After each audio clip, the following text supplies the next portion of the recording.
নামাজের হেফাজত করিলে ৫টি পুরস্কার লাভ করিবে।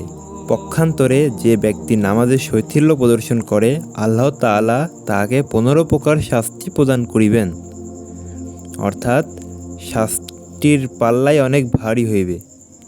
নামাজের হেফাজত করিলে যে ৫টি পুরস্কার লাভ করিবে তাহা হইল, একটি হাদিসে বর্ণিত আছে, যে ব্যক্তি এহতেমামের সহিত গুরুত্ব সহকারে নামাজ আদায় করিবে, আল্লাহ তাআলা তাহাকে ৫ প্রকার সম্মানিত করিবেন।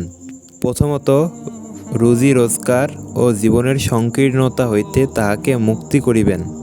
দ্বিতীয়ত, তাহার ওপর হইতে কবরের আযাব হটাইয়া দিবেন। তৃতীয়ত, কিয়ামতের দিন তাহার আমলনামা তাহার ডান হাতে দান করিবেন। চতুর্থ, সে ব্যক্তি ফুলসিরাতের উপর দিয়া বিদ্যুতের মতো পার হইয়া যাইবে।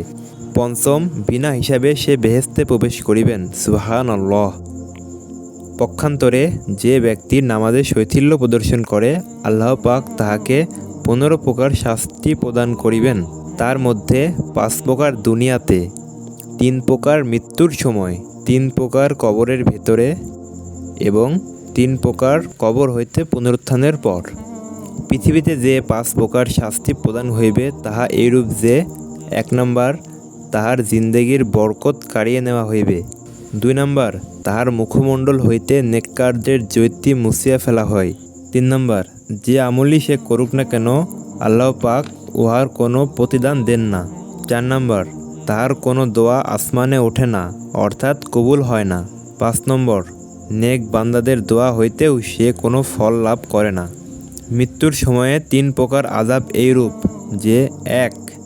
সে বেইজ্জতির সহিত মৃত্যুবরণ করিবে। ২. সে ক্ষুধার্ত অবস্থায় মারা যায়। ৩. সে পিপাসিত অবস্থায় মৃত্যুর মুখে পতিত হয়। যদি সমুদ্রের পানিও তাহার পান করানো হয়, তবু তাহার তৃষ্ণা মেটে না। কবরের ৩ প্রকার আযাব এইরূপ হইবে: ১. তাহার জন্য কবর এত সংকীর্ণ হয় যে বুকের হাড়গুলি একের মধ্যে অপরটি ঢুকিয়া যাইবে। ২. তাহার কবরে অগ্নি প্রজ্বলিত হয়। ৩.